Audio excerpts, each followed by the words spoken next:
Muitos tentam fazer, mas poucos conseguem fazer uma grande profecia. Menor ainda é o número daqueles que possuem as suas profecias cumpridas. Mas se eu te disser que uma das maiores profecias religiosas pudesse ter começado a se cumprir em Israel? Eu sou Ivan Lima e você é sempre muito bem-vindo aqui ao canal Fatos Desconhecidos.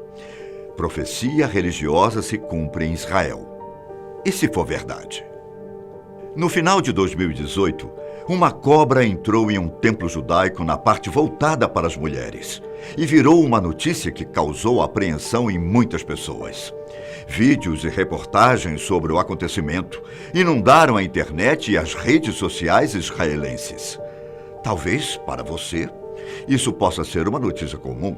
Afinal de contas, no Brasil, animais invadem casas, lojas e até mesmo igrejas com uma certa frequência. Muitos associam esse fato com o desequilíbrio ambiental provocado pelo homem. Com a falta de habitat natural ou mesmo com a escassez de alimentos, muitos animais acabam recorrendo à cidade em uma atitude desesperada para sobreviver. Mas em Israel, essa notícia da cobra invadindo o templo mexeu com uma grande quantidade de pessoas. Não porque elas estavam preocupadas com o meio ambiente, mas sim com uma antiga profecia. Profecias são coisas que mexem com a cabeça das pessoas. Provavelmente porque ela lida com algo que sempre nos preocupa e ao mesmo tempo nos faz criar expectativas. O futuro. Como ninguém sabe ao certo o que vai acontecer, por vezes a expectativa se torna ansiedade e a ansiedade, um medo. O desconhecido pode trazer insegurança. De certa forma, as profecias existem para preencher essa lacuna. O mais interessante sobre as profecias é que elas não são necessariamente literais. Por vezes, elas são feitas baseadas em alegorias. Só que, no caso, o animal apareceu em um dos lugares mais sagrados para os judeus, o Monte do Templo. Esse lugar também é conhecido como Nobre Santuário e está localizado na parte antiga da cidade de Jerusalém. Segundo a tradição judaica, esse local teria sido escolhido pelo rei Davi para construir um templo no qual fosse abrigada a Arca da Aliança, que continha os 10 mandamentos de Deus que foram passados a Moisés. História bem semelhante ao que o cristianismo também prega. Ainda conforme a tradição, Davi não chegou a ver a sua obra pronta. Ele morreu antes disso. O término, então, ficou a cargo de Salomão. E por conta disso, o templo ficou conhecido como o primeiro templo ou Templo de Salomão. Com o passar dos anos, o templo foi destruído, reerguido e novamente colocado abaixo. Mesmo assim, um de seus muros originais continua de pé e é chamado de Muro das Lamentações. No Monte do Templo de hoje, as mesquitas dominam a paisagem, já que por muito tempo, onde hoje é Israel, houve domínio do Império Muçulmano por séculos, o que fez de Jerusalém uma cidade sagrada também para o Islã. Mesmo assim, ainda há espaço para os judeus e cristãos irem orar por lá. Portanto, como você pode perceber, o local possui uma grande influência na vida de milhões de pessoas. E tudo o que ocorre por lá é debatido e recebe uma grande importância.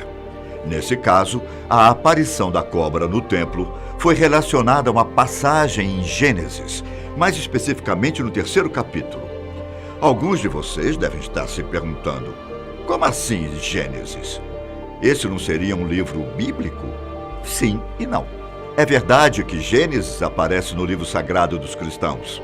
Porém, assim como Gênesis, Êxodo, Levítico, Números e Deuteronômio aparecem no Torá, livro sagrado dos judeus. O nome dado ao conjunto desses 5 primeiros livros é Pentateuco. Historicamente falando, esses livros possuem origens judaicas e foram posteriormente incluídos no cristianismo, já que essa religião possui certas similaridades com o judaísmo. Conta a tradição que foram escritos pelo próprio Moisés. Entretanto, isso jamais foi comprovado. Mas o que diz esse trecho de Gênesis? Eu vou citar para você o primeiro versículo do 3º capítulo. Ora, A serpente era o mais astuto de todos os animais selvagens que o Senhor Deus tinha feito. E ela perguntou à mulher: foi isso mesmo que Deus disse? Não comam de nenhum fruto das árvores do jardim?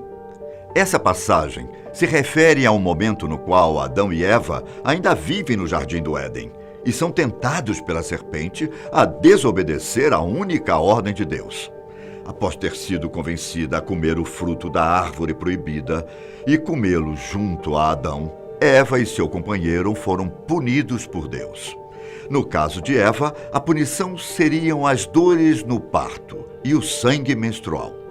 De acordo com a tradição judaica, essa punição, considerada por muitos até como uma maldição, irá desaparecer no momento em que o Messias der o início à era messiânica. Um desses sinais será o de que Deus irá matar a serpente astuta. Um site religioso chamado SOD 1820 apontou ainda que a cobra entrou no templo pois estava indo em direção a um pombo. Para muitos cristãos, essa ave possui um significado religioso e por várias vezes o espírito é representado por ela em algumas alegorias. Já para os judeus, o pombo costuma representar Israel e sua devoção a Deus. Segundo a crença judaica, o pombo é um animal que representa a fidelidade, muito por conta de várias espécies de pombo terem apenas um único parceiro em toda a sua vida. Ou seja, Israel seria tão fiel a Deus como um pombo é com o seu parceiro. Além disso, eles utilizaram a gematria para tentar explicar o que poderia estar ocorrendo. A gematria é uma espécie de numerologia. Como o próprio nome diz, a numerologia estuda os números, mais precisamente a simbologia que pode vir a estar por trás. Segundo numerólogos, por meio dos números, que por muitas vezes são associados às letras, com cada letra representando um certo valor, seria possível ver características das pessoas e até prever o seu destino. Oficialmente, cientistas classificam a numerologia como uma pseudociência, ou seja, não há uma comprovação científica de que ela realmente seja funcional. Porém, neste caso, estamos lidando com a fé das pessoas. E nesse âmbito, é muito difícil afirmar que algo é ou não verdadeiro. A gematria é muito conhecida como numerologia hebraica, mas ela não está totalmente associada com a numerologia padrão. Ela se volta um pouco mais para o ramo da fé judaica. De acordo com esses estudos da gematria, a palavra cobra possui o mesmo valor que a palavra Messias. No caso específico, o valor de 358. E isso seria o sinal de que o Messias poderia estar vindo.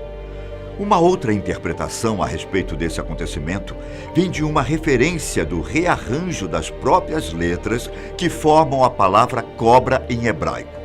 Se ela for rearranjada sem perder nenhuma letra, ela vira a palavra peitoral. Os sacerdotes do grande escalão no judaísmo sempre usam um peitoral no qual estão incrustadas 12 pedras preciosas. Cada uma delas representa uma das 12 tribos originais de Israel.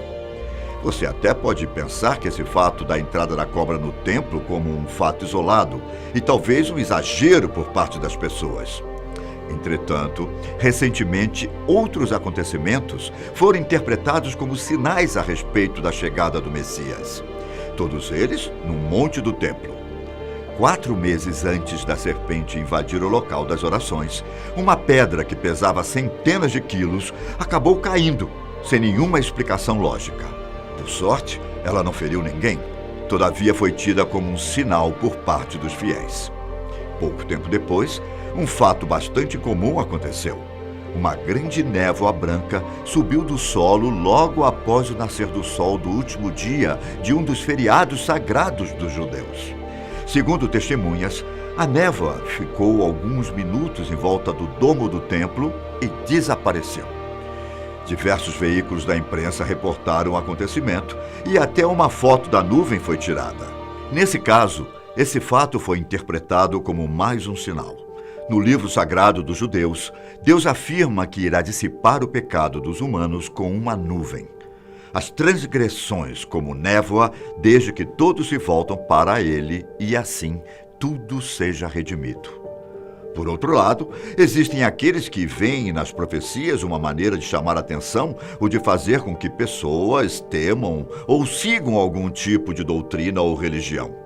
A queda da pedra, a névoa no templo e a entrada da cobra são apenas uma série de acontecimentos isolados que de jeito algum possuem uma relação.